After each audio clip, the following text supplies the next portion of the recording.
नमस्कार दोस्तों, स्वागत है आपका हमारे YouTube चैनल जीके ट्रैकर पे। देखिए फ्रेंड्स, आज से हम परीक्षा वाणी की एक नई सीरीज यहाँ पर शुरू करने जा रहे हैं। इस सीरीज में हम नवीनतम परीक्षा वाणी का आगे वाला जो चैप्टर है उत्तराखंड संक्षिप्त अवलोकन, उस चैप्टर को हम यहाँ पर अतिरिक्त तथ्यों के साथ सीरियल वाइज कवर करने वाले हैं। ये जो आगे वाला चैप्टर है आपके लिए काफ़ी ज़्यादा इम्पॉर्टेंट है, क्योंकि यहाँ पर पूरी परीक्षा वाणी का सार आपको वन लाइनर के रूप में दिया गया है और इनके माध्यम से आपका पूरी किताब का एक क्विक रिवीजन यहाँ पर हो जाएगा। इस सीरीज में हम उन सभी वन लाइनर्स को प्रश्नों के रूप में यहाँ पर कवर करेंगे, जिससे आपके वे सभी प्रश्न सरल और सटीक तरीके से कवर हो जाएंगे। ये हमारी इस सीरीज की आज पहली क्लास है।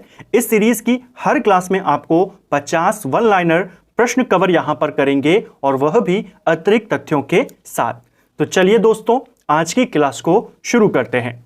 साथ में एक और बात, जैसा आप जानते हैं परीक्षा वाणी एमसीक्यू की सीरीज हमारी ऑलरेडी चल रही है और लगभग आधी सीरीज हमारी कंप्लीट हो चुकी है। उसकी क्लासेस भी लगातार जैसे आती हैं वैसे ही आती रहेंगी। इस तरह से हम परीक्षा वाणी को एक साथ वन लाइनर के रूप में और एमसीक्यू के रूप में कवर कर जाएंगे। इससे आपकी जो सबसे महत्वपूर्ण पुस्तक है उत्तराखंड के किसी भी एग्जाम के लिए परीक्षा वाणी, उसका 2 बार रिवीजन, एक बार एमसीक्यू के फॉर्मेट में, एक बार वन लाइनर के फॉर्मेट में आपका अच्छे से हो जाएगा। आप भी अच्छे से जानते हैं कि जब हम एक ही पुस्तक को या एक ही सिलेबस को अलग अलग तरीकों से कवर करते हैं तो इससे चीज़ों को समझने में आसानी तो होती ही है, साथ में आपको चीज़ों को लंबे समय तक याद करने में भी मदद मिलेगी। उम्मीद करता हूं ये सीरीज भी आपको ज़रूर पसंद आएगी। चलिए दोस्तों, आज की क्लास को शुरू करते हैं। आज का हमारा पहला क्वेश्चन है, उत्तरांचल राज्य विधेयक लोकसभा से कब पारित हुआ था? देखिए, जो उत्तरांचल राज्य विधेयक था जिससे उत्तराखंड का गठन किया गया, उत्तर प्रदेश पुनर्गठन अधिनियम सन 2000 इसे कहा जाता है और ये लोकसभा से पारित हुआ था 1 अगस्त सन 2000 में। राज्यसभा से पारित हुआ 10 अगस्त 2000 को और राष्ट्रपति ने इसके ऊपर हस्ताक्षर कर दिए 28 अगस्त 2000 को। उस समय राष्ट्रपति कौन थे?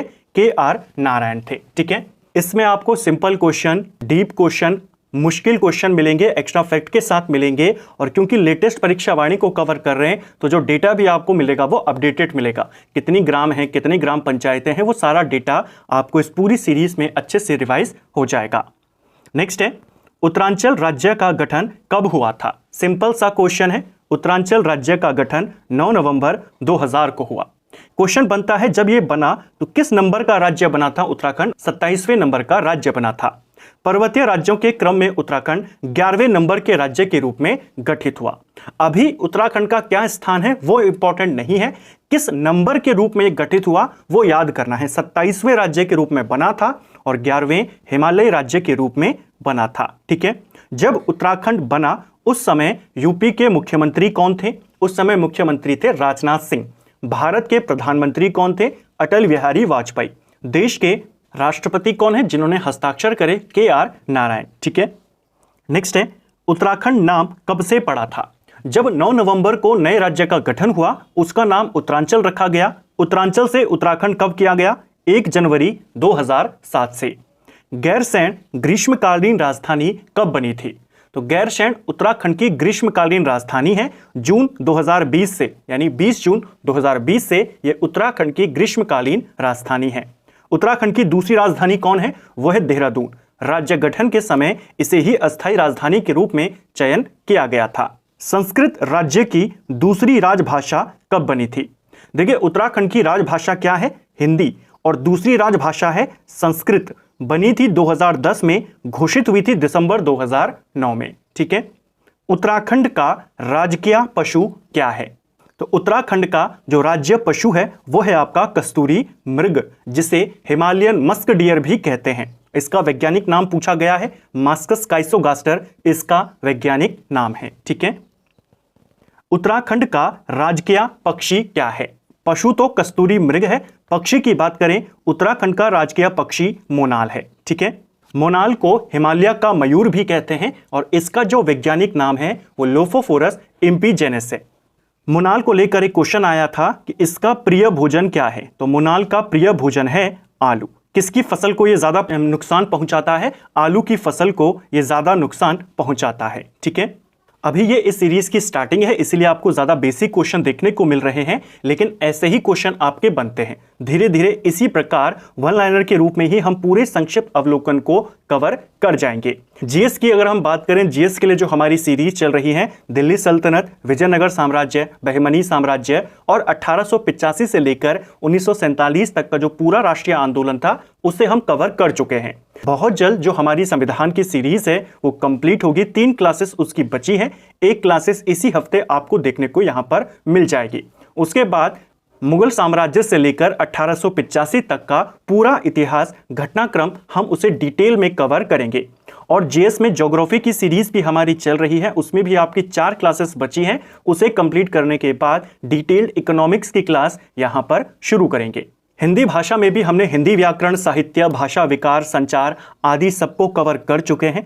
हिंदी शब्द भंडार की क्लासेस भी कोशिश करेंगे जल्द उनको शुरू करने का, ताकि आपकी हिंदी भी यहीं पर कवर भी होती रहे और रिवीजन भी आपका चलता रहे। तो पूरे सिलेबस के अकॉर्डिंग आपकी क्लासेस ऐसे ही यहां पर चलती रहेंगी जैसी अब तक चलती आई हैं। नेक्स्ट है हमारा उत्तराखंड का राजकीय पुष्प क्या है? सिंपल सा क्वेश्चन है, ब्रह्म कमल है। उत्तराखंड के राजकीय पुष्प ब्रह्म कमल को स्थानीय नाम क्या है इसका? स्थानीय भाषा में स्थानीय लोग क्या कहते हैं? इसे कौल पदम कहते हैं। और महाभारत में क्या कहा गया है? सौगंधिक पुष्प। उत्तराखंड का राज्य खेल क्या है? तो उत्तराखंड का राजकीय खेल फुटबॉल है। और कब से है? 2011 से इसे घोषित किया गया था। राज्य वाद्य यंत्र क्या है? तो राज्य वाद्य यंत्र है हमारा ढोल। और ढोल को कब चुना गया राज्य वाद्य यंत्र? 2015 में। और राजकीय तितली कौन है हमारी? वह है कॉमन पिकॉक, जिसे 2016 में घोषित किया गया था। उत्तराखंड का राज्य गीत क्या है? तो उत्तराखंड का राज्य गीत है उत्तराखंड देवभूमि मातृभूमि शत शत वंदन। और इसे लिखा है हेमंत बिष्ट ने। और उत्तराखंड ने अपना राज्य गीत कब अपनाया? तो आपने वर्ष याद करना है, 2016। ऐसे ही छोटे छोटे पॉइंट्स होते हैं जिनको लेकर क्वेश्चन बनेगा। पूछेगा राज्य गीत कब अपनाया गया, कब इसे स्वीकार किया गया? 2016। लिखा किसने है? हेमंत बिष्ट ने लिखा है। राजकीय पुष्प ब्रह्म कमल का वैज्ञानिक नाम क्या है? तो हमारा राजकीय पुष्प है ब्रह्म कमल। इसका वैज्ञानिक नाम है सोसूरिया अव्वेलेटा। ठीक है, किस कुल का यह पौधा है? तो यह आपके एस्टेरेसी कुल का पौधा है। और किस ऊंचाई पर पाया जाता है ब्रह्म कमल? तो आपके 4800 से लेकर 6000 मीटर की ऊंचाई पर ब्रह्म कमल पाया जाता है। ठीक है, ब्रह्म कमल को महाभारत में क्या कहा गया है? महाभारत में इसे सौगंधिक पुष्प कहा गया है। उत्तराखंड में ब्रह्म कमल की कितनी प्रजातियां पाई जाती हैं? देखिए, पूरी दुनिया में ब्रह्म कमल की 210 प्रजातियां पाई जाती हैं, जबकि उत्तराखंड में केवल 24 प्रजातियां पाई जाती हैं। उत्तराखंड में किस स्थान पर ब्रह्म कमल बहुतायत में पाया जाता है? तो राज्य में ब्रह्म कमल कहां पर ज्यादा पाया जाता है? फूलों की घाटी में। ब्रह्म कमल पुष्प के खिलने का समय क्या है? तो ब्रह्म कमल के फूल कब खिलते हैं, किस मौसम में खिलते हैं, किस महीने के दौरान खिलते हैं? जुलाई से सितंबर आपने याद करना है। ठीक है, जो ब्रह्म कमल के फूल खिलने का समय होता है वो जुलाई से सितंबर का होता है। और अगर हम बुरांश की बात करें तो बुरांश में आपके जनवरी से अप्रैल के बीच में लगते हैं फूल। ठीक है, उत्तराखंड के राज्य पशु कस्तूरी मृग का वैज्ञानिक नाम क्या है? तो कस्तूरी मृग का वैज्ञानिक नाम है मास्कस काइसोगास्टर। कस्तूरी केवल नर मृग से प्राप्त किया जाता है और वह भी एक बार में केवल कितना मिलता है? तो देखिए, हमें कस्तूरी मृग से कस्तूरी नाम का यह रसायन मिलता है। अलग अलग औषधियां बनाने में इसका इस्तेमाल होता है। काफी महंगा और काफी दुर्लभ यह रसायन है, काफी ज्यादा इसकी डिमांड है। तो जो हमें यह कस्तूरी मिलता है ये हमें केवल नर मृग से मिलता है। ऐसे क्वेश्चन कथन वाले पॉइंट में आते हैं कि इनमें से कौन सा कथन सही है, कौन सा कथन गलत है। तो कस्तूरी क्या हमें नर से मिलता है? आप कहेंगे बिल्कुल सही है, कस्तूरी हमें केवल नर मृग से मिलता है। और एक नर मृग से हमें केवल एक बार में 30 से 45 ग्राम कस्तूरी ही प्राप्त होती है। ये वाला पॉइंट पेपर में आया है कि कितने ग्राम मिलता है एक बार में?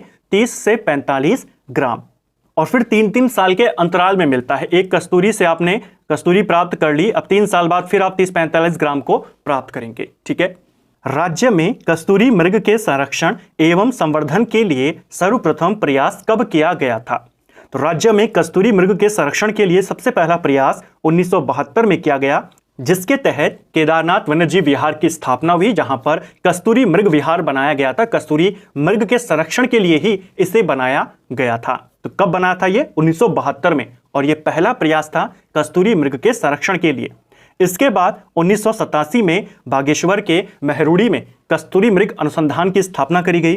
फिर 1982 में चमोली के कांचुला खर्क में कस्तूरी मृग प्रजनन केंद्र खोला गया, और फिर 1986 में पिथौरागढ़ में आस्कोट वन्यजीव अभयारण्य भी कस्तूरी मृगों के लिए ही खोला गया।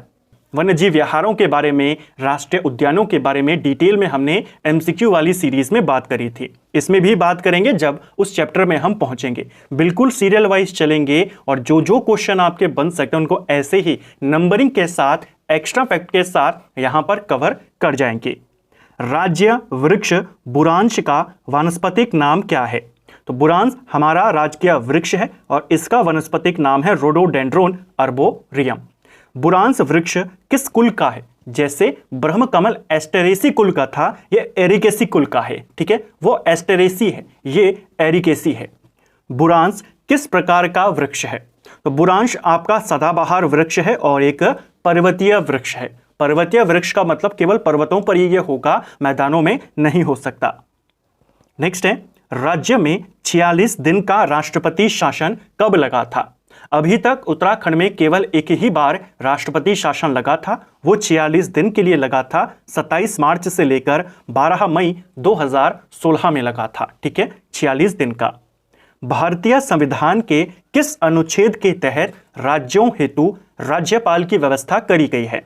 तो राज्यपालों के बारे में भी हमने संविधान डिटेल सीरीज में देखा था कि 153 आर्टिकल में राज्यों के लिए राज्यपालों की व्यवस्था है। इसको याद करेंगे। अगला, प्रथम विधानसभा भवन कहाँ स्थित है? देखिए, राज्य में 2 विधानसभा भवन हैं। एक हमारा देहरादून में है, जो हमारी शीतकालीन राजधानी है, और एक हमारा भराड़ीसैंण गैरसैंण में पड़ता है, जहां पर हमारी ग्रीष्मकालीन राजधानी है। तो देहरादून हमारी शीतकालीन राजधानी है, ग्रीष्मकालीन हमारी भराड़ीसैंण में पड़ती है। ठीक है, देहरादून में प्रथम विधानसभा सत्र कब शुरू किया गया था? यानी राज्य जब बना 2000 में, तो पहला विधानसभा सत्र कब शुरू किया गया?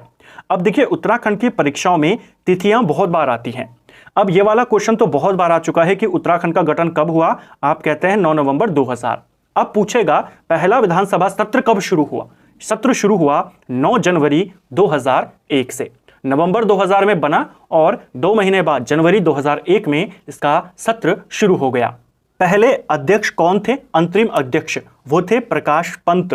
जब नया राज्य बना, अंतरिम अध्यक्ष बने। उनसे पहले प्रोटेम स्पीकर किसको नियुक्त किया गया था? उत्तराखंड अंतरिम विधानसभा में प्रोटेम स्पीकर काजी मोहिद्दीन को चुना गया था। ठीक है, अंतरिम विधानसभा का गठन कब किया गया?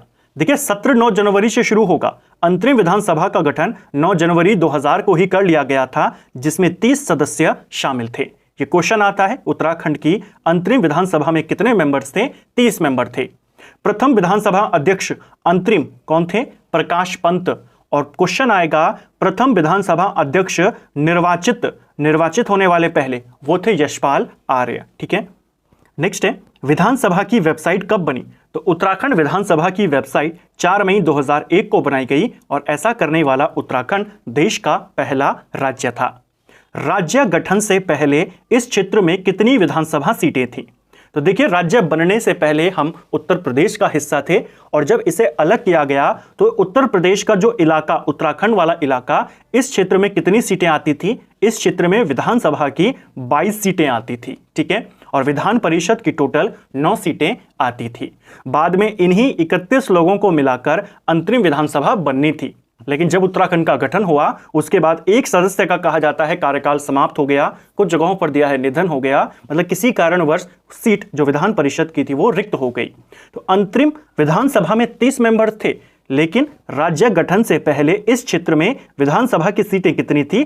22 सीटें थी। वर्तमान में कितनी सीटें हैं विधानसभा की? उत्तराखंड में 70 सीटें हैं। इन 70 में से 13 सीटें एससी के लिए, 2 सीटें एसटी के लिए रिजर्व्ड हैं। ये क्वेश्चन आता है कितनी सीटें रिजर्व्ड हैं, एससी के लिए कितनी हैं, एसटी के लिए कितनी हैं। तो कुल 15 है, एससी के लिए 13, एसटी के लिए 2। 2008 के परिसीमन के बाद 6 विधानसभा सीटें सृजित हुई हैं। इसको लेकर भी क्वेश्चन बना है और आगे भी इसके बनने के चांसेस हैं। कुछ एक्स्ट्रा फैक्ट ऐसे भी होंगे जो आपको बुक में नहीं मिलते हैं, हम उनको यहाँ पर उन्हीं क्वेश्चन के साथ जो उनसे रिलेटेड हैं उनके साथ कवर करते हुए चलेंगे, ताकि आपको बुक से एक्स्ट्रा चीज़ें यहाँ पर मिलती रहें। देखिए, जो 6 नई सीटें बनी हैं उसमें देहरादून की रायपुर सीट बनी है, नैनीताल में लाल कुआं सीट बनी है, उधम सिंह नगर की किच्छा और नानकमत्ता सीट बनी है, हरिद्वार की BHEL और हरिद्वार ग्रामीण बनी है। तो ये 6 नई विधानसभा सीटें हैं जो 2006 में परिसीमन शुरू हुआ था और 2008 में जिसका अंतिम रिजल्ट आया, अंतिम उसकी रिपोर्ट आई, उसके अनुसार इन 6 विधानसभा सीटों को सृजित किया गया।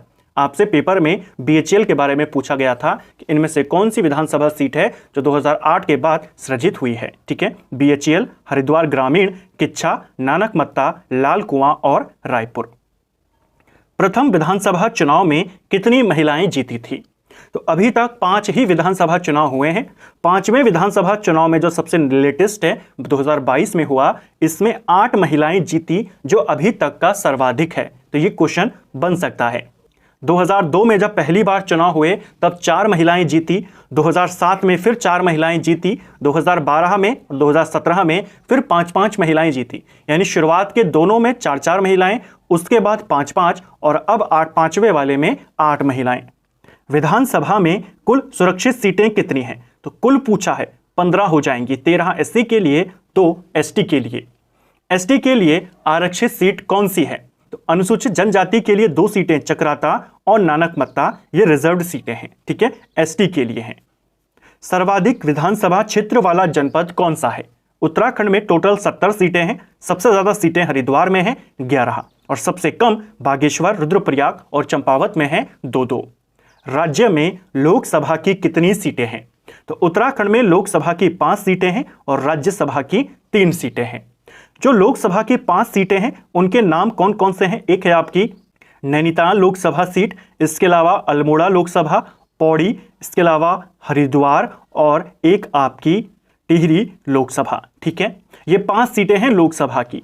इनमें से जो अल्मोड़ा वाली लोकसभा है ये एससी कैटेगरी के लिए रिजर्व्ड है। क्वेश्चन आता है लोकसभा में कितनी सीटें रिजर्व्ड हैं? केवल एक, वो एससी के लिए है, अल्मोड़ा। 2006 से पहले हरिद्वार की जो सीट थी वो एससी के लिए रिजर्व थी। 2006 के बाद ये जनरल हो गई और अल्मोड़ा की रिजर्व हो गई। ठीक है, क्षेत्रफल की दृष्टि से सबसे छोटा लेकिन मतदाताओं की दृष्टि से सबसे बड़ा लोकसभा क्षेत्र कौन सा है? तो एरिया वाइज सबसे छोटा है और वोटर्स की दृष्टि से सबसे बड़ा है हरिद्वार, और इसका उल्टा क्षेत्रफल में सबसे बड़ा है और वोटर की दृष्टि से सबसे छोटा है पौड़ी। राज्य में कितनी राज्यसभा की सीटें हैं? 3 सीटें हैं। संविधान के किस अनुच्छेद में राज्यों हेतु एक उच्च न्यायालय की व्यवस्था करी गई है? तो हाईकोर्ट की व्यवस्था आर्टिकल 214 में करी गई है। नैनीताल उच्च न्यायालय की स्थापना कब होती है? तो नैनीताल हाईकोर्ट ये भी राज्य गठन के साथ ही बना था। तो राज्य गठन की तिथि हो, चाहे नैनीताल उच्च न्यायालय की तिथि हो, चाहे राज्य विधानसभा गठन की तिथि हो, तीनों तिथि एक है, 9 नवंबर 2000। जो नैनीताल हाईकोर्ट है ये देश का 20वां हाईकोर्ट है। ठीक है, राज्य उच्च न्यायालय में मुख्य न्यायाधीश सहित कुल कितने न्यायाधीश हैं? तो वर्तमान में राज्य हाईकोर्ट में टोटल 11 जजेस हैं। राज्य में स्थायी लोक अदालतें गठित की गई हैं। तो किन किन जनपदों में स्थायी लोक अदालतों का गठन किया गया है? देहरादून, हरिद्वार, नैनीताल, उधम सिंह नगर। मुकदमों के शीघ्र निपटारे हेतु 45 फास्ट ट्रैक कोर्ट, जिनको त्वरित न्यायालय कहा गया, इनका गठन कब किया गया था? तो राज्य में त्वरित न्यायालयों का गठन अप्रैल 2001 में हुआ था। राज्य में कुल मैदानी जिलों की संख्या कितनी है? तो राज्य के अंदर कुल मैदानी जिले हैं 2। 11 हमारे पहाड़ी जिले माने जाते हैं, 2 हमारे मैदानी जिले हैं, हरिद्वार और उधम सिंह नगर। राज्य में सर्वाधिक तहसीलों वाला जिला कौन सा है? अब देखिए, इन वाले क्वेश्चनों में जो आपका लेटेस्ट डाटा है वो आपका क्लियर होना चाहिए, और वही आपका इस सीरीज से पूरा अच्छे से कॉन्सेप्ट भी क्लियर होंगे। एक बार दोबारा आपका रिवीजन भी होगा और पूरा संक्षिप्त अवलोकन 1 लाइनर के रूप में क्वेश्चन के फॉर्मेट में एक्स्ट्रा फैक्ट के साथ हम कवर कर जाएंगे। राज्य में सबसे ज्यादा तहसीलों की बात करें तो वो पिथौरागढ़ में है, 13 तहसीलें पिथौरागढ़ में आती हैं। अगर हम कुल तहसीलों की बात करें उत्तराखंड में टोटल तहसीलें कितनी हैं? टोटल तहसीलें हैं 110, उनमें से सबसे ज्यादा पिथौरागढ़ में है 13। सबसे कम तहसील वाले जनपद कौन से हैं? तो रुद्रप्रयाग और हरिद्वार, दोनों में 4-4 तहसीलें हैं जो सबसे कम हैं। उप तहसीलों की संख्या कितनी है? उप तहसीलों की संख्या उत्तराखंड में केवल 18 है। ठीक है, टोटल 18 है उप तहसील। अंग्रेजों के समय कुमाऊं क्षेत्र में कुल परगने और पट्टियां कितनी थी? तो ब्रिटिश काल में उत्तराखंड में कुमाऊं के अंदर 19 परगने थे और 125 पट्टियां थी। वहीं गढ़वाल के अंदर 11 परगने थे और 86 पट्टियां थी। क्वेश्चन बन सकता है। उत्तराखंड में विकास खंडों की संख्या कितनी है? ब्लॉक की संख्या बतानी है आपने। कितने विकास खंड हैं? काफी समय से डेटा बदला नहीं है, 95 ब्लॉक हैं। एक डेटा यहां पर बदला है जो नई परीक्षा वाणी में दिया गया है। जो इससे पहले वाली परीक्षा वाणी थी उसमें यह दिया गया था कि इन 95 ब्लॉक में से 76 ब्लॉक हमारे पहाड़ी हैं और बाकी के जो 19 ब्लॉक हैं वो हमारे मैदानी हैं। जो नई वाली परीक्षा वाणी है उसमें इसको चेंज किया गया है, 82 ब्लॉक बताए गए हैं पहाड़ी और मात्र 13 ब्लॉक बताए गए हैं मैदानी। क्वेश्चन वैसे तो बहुत कम चांस हैं लेकिन फिर भी बन सकता है। कितने पहाड़ी ब्लॉक हैं और कितने मैदानी? ज्यादा चांसेस सिर्फ नंबर के हैं। विकास खंडों की कुल संख्या 95 याद करेंगे। सर्वाधिक विकास खंड वाला जिला कौन सा है? तो उत्तराखंड में सबसे ज्यादा विकास खंड पौड़ी में आते हैं 15 और सबसे कम रुद्रप्रयाग और बागेश्वर जहां पर 3-3 विकास खंड आते हैं। राज्य के कितने भूभाग पर 1874 में शुरू की गई राजस्व व्यवस्था लागू है? तो देखिए उत्तराखंड में राजस्व व्यवस्था को कब लागू किया गया था? हेनरी रैमजे ने इसको लागू किया था 1874 में और ये की थी 60% क्षेत्रों में। ये आज भी लागू है, हालांकि अब इसे धीरे धीरे समाप्त किया जा रहा है। ठीक है, सर्वाधिक और सबसे कम पुलिस थाने किन जनपदों में हैं? सबसे ज्यादा पुलिस थाने देहरादून में है और सबसे कम पुलिस थाने रुद्रप्रयाग में है। राज्य का पहला साइबर थाना कहां पर स्थापित किया गया?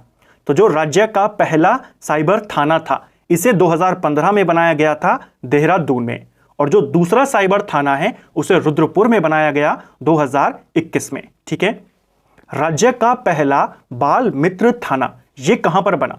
तो पहला साइबर थाना भी और बाल मित्र थाना दोनों के दोनों देहरादून में बने थे। ठीक है, देहरादून का जो डालन वाला थाना है यह उत्तराखंड का पहला बाल मित्र थाना है। ठीक है, दूसरा बाल मित्र थाना हल्द्वानी में खोला गया था। ये क्वेश्चन भी बन सकता है। तो फ्रेंड्स ये था हमारा आज का वीडियो जिसमें हमने संक्षिप्त अवलोकन के 50 क्वेश्चंस को, शुरुआती 50 क्वेश्चंस को यहां पर देखा। प्रतीक चिन्हों से हमने शुरू करा था, अंतरिम विधानसभा के कुछ क्वेश्चंस को देखा, फिर हम कुछ इंपॉर्टेंट डेटा की तरफ आ गए। ऐसे ही पूरा जो संक्षिप्त अवलोकन वाला आपका चैप्टर है उसके क्वेश्चंस हम यहां पर कवर करेंगे। उम्मीद करता हूं आपको आज का वीडियो पसंद आया होगा। अगर आपको ये वीडियो पसंद आई है तो वीडियो को लाइक करें, चैनल पर नए हैं तो सब्सक्राइब करें, दोस्तों के साथ शेयर करें। वीडियो कैसा लगा कमेंट बॉक्स में हमें ज़रूर बताएं। Thank you friends.